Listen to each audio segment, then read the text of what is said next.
সাজাবো যতনে পেজে তোমাদের সকলকে স্বাগত জানাই। আজ নববর্ষ, তাই নববর্ষ উপলক্ষে আমি আমার ভগবানদেরকে সকালবেলা স্নান করিয়ে নতুন পোশাক আশাক পরিয়ে দিয়েছিলাম। আর আমার রাধারানী এবং গোবিন্দের দর্শন করে নাও তোমরা। তারপর চলে গিয়েছিলাম আমি মন্দিরে। অনেক দিন হয়ে গেছে মন্দিরের কোনো ভিডিও দেওয়া হয়নি, আসলে নানান কাজের চাপে মন্দিরের ভিডিও প্রতিদিন আর করে ওঠা হয় না। তো আজকে একটু সময় পেলাম তাই ভিডিওটা করলাম। দেখো, আমি সর্বপ্রথম ভোলানাথকে স্নান করিয়ে তার আরতি সেরে নিলাম। তারপরে চলে যাব মায়ের ঘরে। আজকে মায়ের জন্য আমি একটা সুন্দর শাড়ি কিনেছি পয়লা বৈশাখ উপলক্ষে, তো মাকে আজ সেই শাড়িটা পরাবো। মাকে কেমন লাগছে সবাই একটু কমেন্ট করো। এবার মায়ের দর্শন করে নাও। এই লাল শাড়িটা পরে মাকে কেমন লাগছে সবাই জানিও।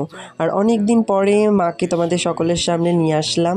তোমরা মন প্রাণ খুলে মায়ের দর্শন করো। তো তারপর মাকে স্নান করিয়ে শাড়ি পরিয়ে তারপর পুজোর সমস্ত জিনিসপত্র গুছিয়ে মায়ের পুজো শুরু করলাম। আসলে এই বছর খুব একটা আয়োজন করা হয়নি পয়লা বৈশাখ উপলক্ষে, তার কারণ কয়েকদিন আগেই নীল পুজো ছিল, মন্দিরে নীল পুজো হয়েছিল। আর আমি যেহেতু বাড়িতে ছিলাম না, জলেশ্বর মন্দিরে গিয়েছিলাম, ওখানে আমার একটা মানসিকও ছিল, আমি দণ্ডি কেটেছিলাম। শরীরটাও খুব একটা ভালো নেই বলে এবছর খুব একটা আয়োজন করতে পারলাম না। যেটুকু সামর্থ্যের মধ্যে বা আয়ত্তের ভেতর ছিল সেটুকু দিয়েই আজকে মায়ের পুজোটা সম্পন্ন করলাম। খুব খারাপ লাগছিল আজকের এই বিশেষ দিনে মায়ের জন্য তেমনভাবেই কিছু করতে পারলাম না বলে।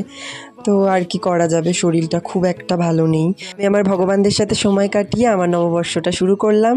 মায়ের কাছে প্রার্থনা করি তোমাদের সকলের নববর্ষ আর নতুন বছর জানি খুব ভালো কাটে।